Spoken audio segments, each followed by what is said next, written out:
Parents cut me out of the will for being too independent. What happened next went viral. They handed me $1 while my siblings got everything, and the whole room watched me swallow my humiliation.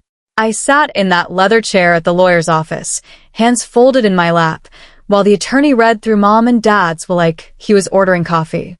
My brother Marcus leaned back with his arms crossed, smirking. My sister Claire examined her nails, barely hiding her satisfied grin. The attorney cleared his throat and said my name. To Nora, we leave the sum of $1 in recognition of her independence and self-reliance. The rest, the Victorian homestead where 4 generations had gathered, the tool workshop Granddad built with his own hands, the business shares, the accounts, all of it went to Marcus and Claire. Mom's final letter, read aloud in that suffocating room, called me too self-reliant to need help from family. I felt my face burn, but kept it smooth as glass. Then the attorney did something strange. He slid a cream-colored envelope across the mahogany table, his eyes meeting mine with what looked like sympathy. "This one's separate," he said quietly. "From your grandfather." The envelope felt heavy in my hands, like it contained more than paper. I waited until Marcus and Claire left the office, their laughter echoing down the hallway, before I opened it. Inside was a tarnished brass key, a hand-drawn map to a safety deposit box at First National, and a note in Granddad's shaky handwriting. "Stewardship is an inheritance. Go look." That was it. No explanation, no comfort, just a command from beyond the grave. I stared at those 4 words until they blurred. Granddad had died when I was 19, back when I still thought working 3 jobs to put myself through college would earn my parents' respect instead of their resentment. The attorney stood and began packing his briefcase, then paused. "Miss Nora, I should mention, there's a no-contest clause in the will. If you challenge any part of it in court, you forfeit even that $1. His voice was gentle but firm. "Think very carefully before you act." I nodded and left, clutching the envelope like a lifeline. That night, I sat alone in my tiny apartment and forced myself to reread the will. Every word was a knife. Too independent. As if independence was a flaw, a rebellion, instead of pure survival. I remembered being 12, asking for help with a school project, and Dad telling me to figure it out yourself. I remembered being 17, working at the diner to buy my own prom dress because girls who want fancy things should earn them. I remembered every time I succeeded on my own, and they called it showing off. My throat tightened, but I refused to cry. Crying was what they expected from me. Weakness disguised as emotion. Instead, I walked to my closet and pulled down a fireproof lockbox from the top shelf. Inside were documents I'd kept for over a decade, just in case. Notarized loan agreements, bank transfer receipts, email printouts. In 2013, when my parents were 3 months from foreclosure, I had given them $78,000 to pay off their mortgage completely. They promised to pay me back. They never did. Friday morning, I stood in the vault at First National Bank while a clerk used Granddad's key to open box 447. The metal door swung open with a soft click, revealing a single manila folder and a letter. My hands trembled as I lifted them out. The folder contained a legal document titled Stewardship Trust for the Morrison Homestead and Workshop. I scanned the pages, my heart pounding harder with each paragraph. Granddad had created this trust in 1998 to protect the family property. The terms were specific. If the heirs neglected the property, tried to encumber it with debt, or attempted to sell it below fair market value, ownership would automatically transfer to something called the steward designate. I flipped through page after page of conditions, witnessing requirements, and legal language that made my head spin.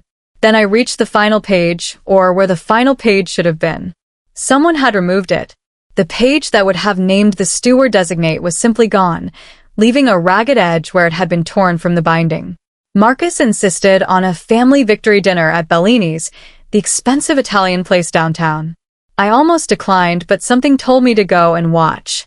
I wore a simple black dress and sat quietly while my siblings ordered champagne and the most expensive entrees on the menu.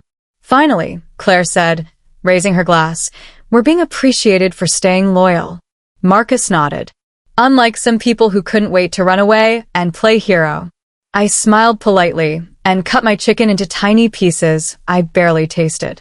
They talked about their plans with the confidence of people who'd never been told no. The homestead needed too much work, they agreed. Better to sell it fast before winter maintenance costs piled up. We already have interest from a developer, Marcus said, checking his phone. Cash buyer. Wants to close quickly. That's when I saw it. Just a flash as he tilted his screen, but enough. A text message. Offer accepted. Cash buyer. Friday. Today was Monday. They were planning to sell our family's history in 4 days. Tuesday morning, I sat across from Pauline Vega, the probate lawyer my college roommate had recommended. She was sharp-eyed and direct, with gray-streaked hair pulled into a tight bun. I spread my documents across her desk. The will, Granddad's note, my loan agreements. She studied everything in silence, occasionally making notes. Finally, she looked up. Here's your situation. Contesting the will directly triggers the no contest clause, and you lose everything, even your claims. However, she tapped the loan agreements.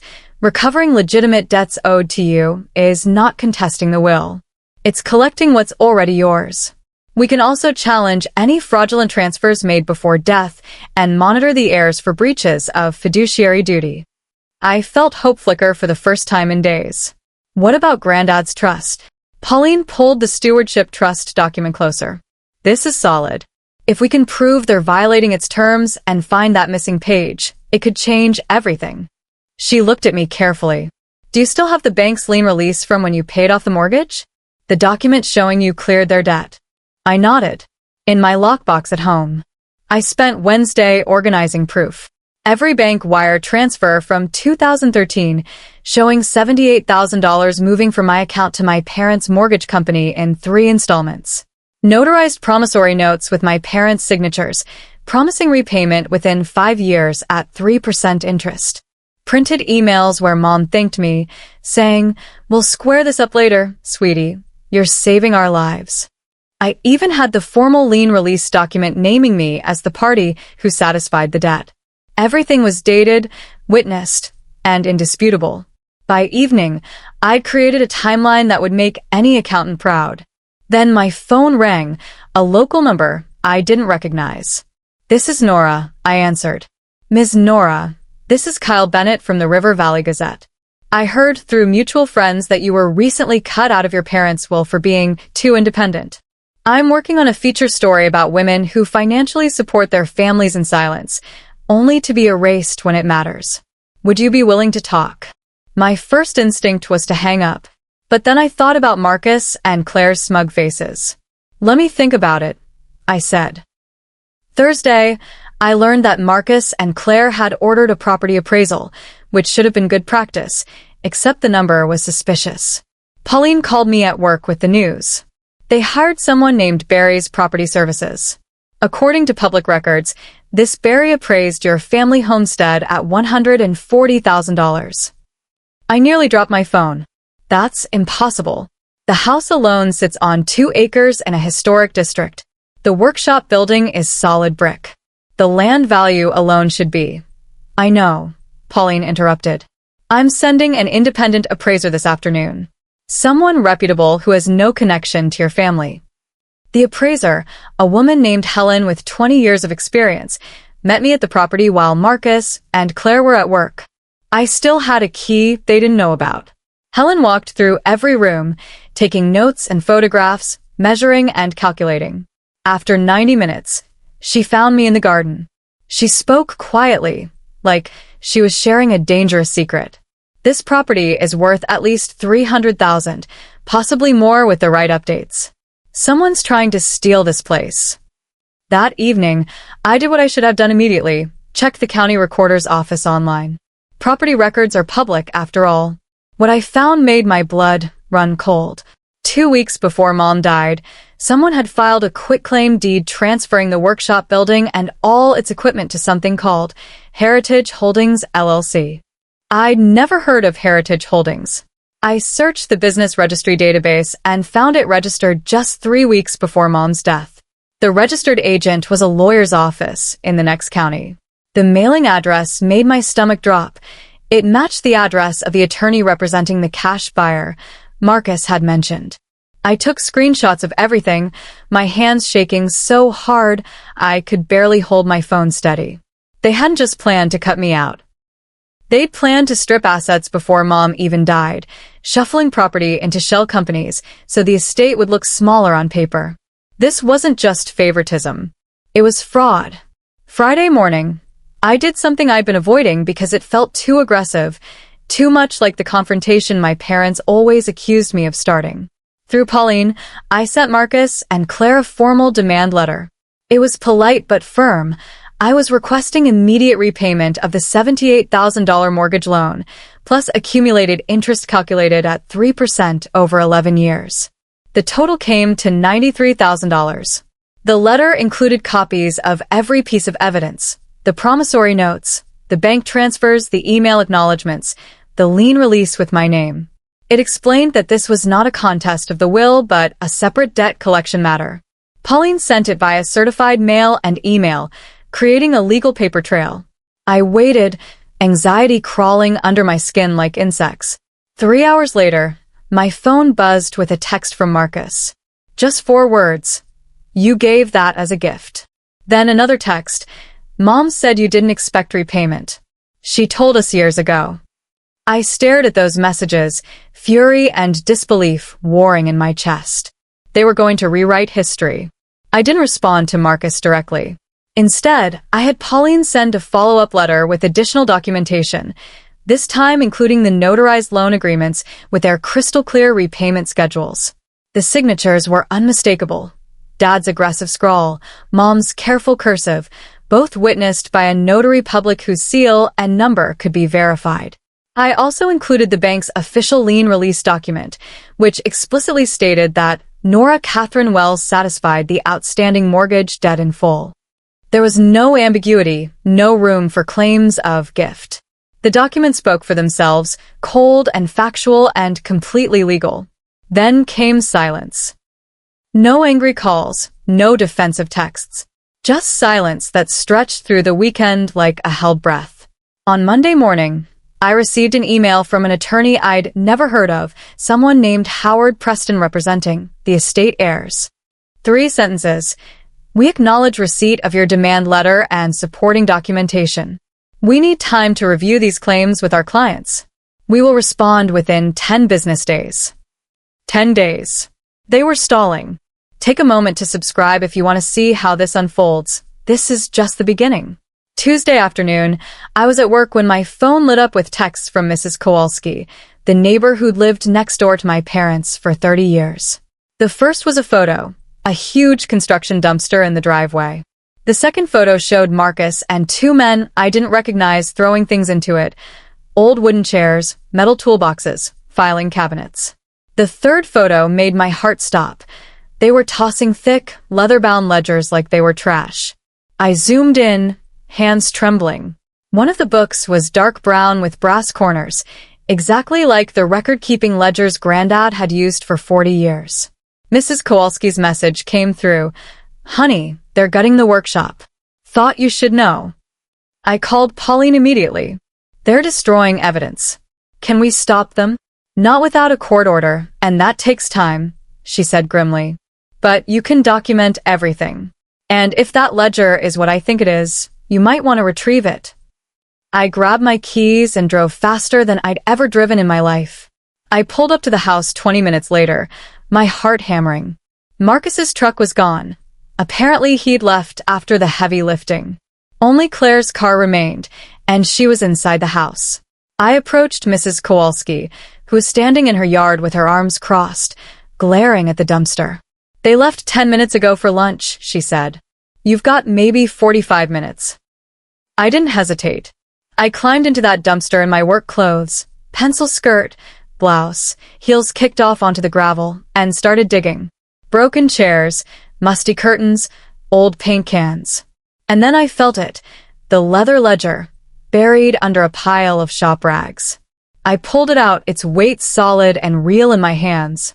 Inside, Granddad's meticulous handwriting documented everything: rental income from the workshop apartment, maintenance costs, tax payments. And tucked into the back, pressed between the last pages like a bookmark, was a legal document on creamy paper. The missing page from the stewardship trust. The page naming the steward designate, the grandchild who funded the mortgage's final payoff in 2013. Only one person had done that. Me. Monday morning, with the complete stewardship trust finally in hand, Pauline drafted a formal notice of breach. The letter detailed every violation: the attempted below-market sale, the destruction of historic workshop equipment, the failure to maintain the property according to trust standards. It concluded with clear language: if Marcus and Claire proceeded with the sale to the developer or continued damaging trust property, ownership would automatically transfer to me as the designated steward. The notice was delivered to their attorney, to Marcus and Claire personally, and to the title company handling the proposed sale. I felt powerful and terrified at the same time, like I was standing on a cliff edge watching a storm roll in. Wednesday afternoon, I got my answer. Marcus called, his voice tight with anger. "You're bluffing. That trust doesn't mean anything. We talked to 3 lawyers, and they all said possession is 9/10 of the law." I kept my voice calm. "I'm not bluffing, Marcus. Read the trust terms. Then read them again. We're closing Friday," he said. "With or without your permission." He hung up. I sat in the silence that followed and felt strangely calm. They'd made their choice. Thursday before dawn, I met Helen the appraiser and a property inspector at a coffee shop.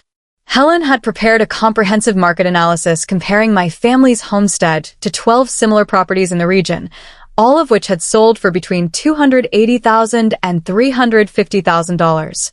The evidence was overwhelming. Then I drove to River Valley Community Bank, where I'd done my personal banking for 15 years. I sat across from the loan officer, a kind man named Thomas who'd helped me buy my first car. I showed him everything: the promissory notes proving my parents owed me money, the stewardship trust naming me as successor, the evidence of the below-market sale scheme. "I need a bridge loan," I explained. "And I need it fast." Thomas studied the documents for a long time. Finally, he smiled. "We can do better than that. If this sale goes through at that ridiculous price, the buyer will need financing. We can offer to purchase the buyer's private note, essentially making you the actual creditor. You'd control whether the money flows or not." I blinked. Processing. That's legal? Perfectly legal. And smart. I signed papers until my hand cramped. Kyle Bennett's article ran Thursday evening on the Gazette's website, then appeared in Friday's print edition with a photo of the homestead that made it look noble and vulnerable at the same time. The headline read, "Cut out for being too independent. She quietly kept the family afloat." The piece was factual and restrained. No gossip, no melodrama. It simply laid out the timeline: how I'd put myself through college, worked 3 jobs, paid off my parents' mortgage when they faced foreclosure, and asked for nothing in return. Kyle had interviewed Mrs. Kowalski and 2 other neighbors who remembered me mowing lawns and shoveling snow for my parents every weekend for years. He'd included carefully redacted images of the promissory notes and the will's cruel $1 bequest. By Friday afternoon, the story had been shared 6,000 times on social media. People I hadn't spoken to since high school were messaging me. A local TV station called for an interview. And somewhere in the chaos, I got a frantic call from someone claiming to be the developer's public relations manager. "We need to talk," she said urgently. "This doesn't look good for us." Friday at 2 in the afternoon, I arrived at Premier Title Company wearing my best suit and carrying a leather folder that held everything: the complete stewardship trust, the evidence of below-market valuation, the photos of the workshop destruction, county records of the suspicious quitclaim. Marcus and Claire were already there, sitting stiffly beside their attorney. The buyer's representatives looked uncomfortable. The title agent, a sharp woman named Phyllis, began reviewing the documents. That's when Pauline stood and placed the stewardship trust on the table, open to the page naming me as steward designate. This trust was recorded in 1998 and supersedes any subsequent estate transfers, she said calmly. My client has documented multiple breaches. She laid out the photos of the dumpster, the independent appraisal showing the true value, the evidence of asset stripping. Phyllis studied everything in silence, her expression growing grimmer. Finally, she looked at the buyer's attorney. I can't insure this title. There are too many clouds. The buyer's attorney stood abruptly. We'll sue for specific performance. Phyllis shook her head slowly. You'll lose. And you know it. The sale collapsed by Monday morning, leaving Marcus and Claire in a panic. But I wasn't finished. With Thomas's help, River Valley Community Bank quietly purchased the bridge note the developer had secured to fund the cash offer. In simple terms, the buyer had borrowed money expecting a quick flip. Now I, through the bank partnership, owned that debt. I was the developer's creditor. The beauty of this position was its simplicity. I didn't need to fight anyone or force anything. I just needed to wait and watch. Tuesday, my attorney sent a polite letter to the developer's attorney. As creditor, we cannot fund the purchase of a property with contested title and documented stewardship restrictions. We recommend you restructure your plans or withdraw your offer. By Wednesday, the developer withdrew. Marcus called that evening, his voice ragged. What do you want, Nora? Just tell me what you want. For the first time in weeks, I felt something loosen in my chest. Not victory, not yet, but the beginning of justice. I want what's fair, I said quietly.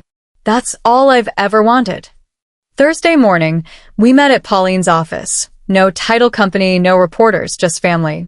Marcus and Claire looked exhausted, and for the first time, I saw fear in their eyes instead of contempt. Pauline laid out my terms clearly.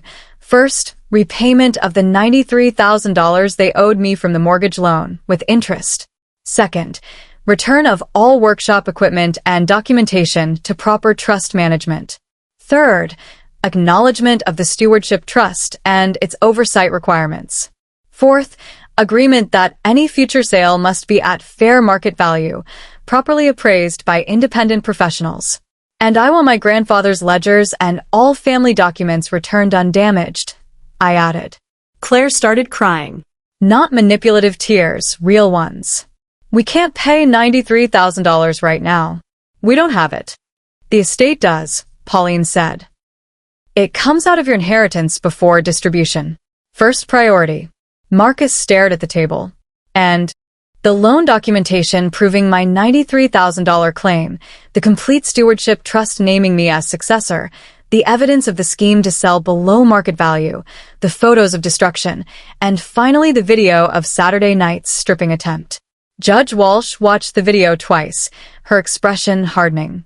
This is unconscionable, she said, looking at Marcus and Claire. You've shown gross neglect and attempted fraud on valuation. You've destroyed family property, breached a legal settlement within 72 hours of signing it, and displayed contempt for your grandfather's clear intentions. She turned to me. Ms. Wells, I'm granting you temporary control of the homestead and workshop pending final distribution. Your siblings will have supervised access only. Marcus made a small sound, not quite a protest, more like something breaking. The judge wasn't finished. This court will determine final disposition at next month's hearing. Until then, you will do nothing further with estate assets. 4 weeks later, Judge Walsh issued her final ruling. She upheld the will itself. The no contest clause remained intact, meaning I couldn't challenge Mom and Dad's decision to leave everything to my siblings. But she enforced every other protection available under law. The stewardship trust was valid and binding. I was confirmed as steward designate. The quitclaim deed transferring the workshop to the shell company was voided as a fraudulent conveyance made in anticipation of death. And most importantly, the court ordered that my $93,000 loan repayment be satisfied first, before any distributions to Marcus or Claire. It would come directly from estate accounts and the eventual sale of other assets. The judge looked at me one final time. Ms. Wells, what do you intend to do with the property now under your stewardship? I'd thought about this question for weeks, turning it over in my mind during sleepless nights. Finally, I'd found an answer that felt right. I want to create something that honors my mother's name while serving the community, I said. a workshop and scholarship program for single parents and children of veterans, teaching practical skills, financial literacy, and self-reliance. The renovation took 6 months. I used part of my loan repayment and secured grants from 2 local foundations who loved the mission. The old workshop became a bright, welcoming space with stations for woodworking, basic mechanics, computer skills, and a small teaching kitchen. The upstairs apartment was converted into a resource library and quiet study area. I named it the Eleanor Morrison Center for Practical Independence after my mother. The scholarship program would cover materials and provide stipends for single parents who needed childcare while attending classes. I hired 2 instructors, both former veterans, and set up a sliding scale fee system so no one would be turned away. When Kyle Bennett ran his follow-up story, the headline made my breath catch: "Disinherited Daughter Saves the Family Home for Everyone Else." The article went viral in ways I hadn't anticipated. Within a week, it had been shared 200,000 times. National media picked it up. A producer from a morning show called about an interview. People from across the country sent donations to support the program. Standing in the completed workshop, surrounded by new tools and fresh paint, I finally cried. 2 weeks before the center's opening, I was organizing Mom's personal effects that the court had finally released to me. Most of it was exactly what I expected: photo albums, costume jewelry, her favorite books. But at the bottom of a cedar chest, I found a locked wooden box I'd never seen before. The key was taped underneath. Inside was a letter addressed to me in Mom's handwriting, dated 3 months before she died. My hands shook as I unfolded it. "Dearest Nora," it began. "If you're reading this, I'm gone, and I was too weak to do what I should have done while I had the chance. Your father and I always saw your independence as rejection, when really it was strength we never had. We punished you for being everything we weren't: brave enough to stand alone, strong enough to build your own life, generous enough to help us anyway. I know about the Stewardship Trust's final page. I found it years ago. I know you're named as successor. Part of me hopes you'll never need it. But part of me, the honest part, knows Marcus and Claire will fail, and you'll be the only one strong enough to save what my father built." There was more, but I could barely see through my tears. Opening day arrived on a crisp Saturday morning in October. The parking lot filled early. Neighbors I'd known my whole life, families I'd never met, veterans in faded jackets, single mothers holding their children's hands. I'd hung a simple wooden sign above the door. "Independence isn't abandonment. It's responsibility." Mrs. Kowalski brought cookies. Helen the appraiser volunteered to teach a class on home valuation. Thomas from the bank offered financial literacy workshops. And in the back, standing awkwardly near the new tool bench, were Marcus and Claire. They'd come without calling first, without asking permission. Claire's eyes were red. Marcus couldn't meet my gaze. I walked over slowly, my heart pounding. "I don't know how to fix this," Marcus said finally. "I don't know if we can." I looked at my siblings, these people who'd been strangers wearing familiar faces for so long. "You can earn back the name," I said quietly. "Not through words. Through service. There are volunteer shifts available if you want them. Not leadership positions. Just showing up and doing the work." Claire nodded, wiping her eyes. Marcus finally looked at me. "I'm sorry," he whispered. "It wasn't enough. But it was a start." As families began flowing into the workshop, filling the space with voices and hope, I thought about Mom's letter. They'd cut me out for being too independent. But independence, I'd learned, wasn't isolation. It was knowing when to stand alone and when to build something bigger than yourself. It was saving a legacy not by clutching it close, but by opening it wide. That story Kyle wrote, the one about the disinherited daughter who became a steward instead of a victim, it was still being shared months later, sparking conversations about family, fairness, and what we really owe each other. People called it justice. I called it something simpler. Finally being seen for exactly who I'd always been. Someone who loved her family enough to save them from themselves. The workshop filled with a sound of saws and laughter, of second chances and new beginnings. And I stood in the doorway of my grandfather's dream, no longer cut out, but finally completely whole.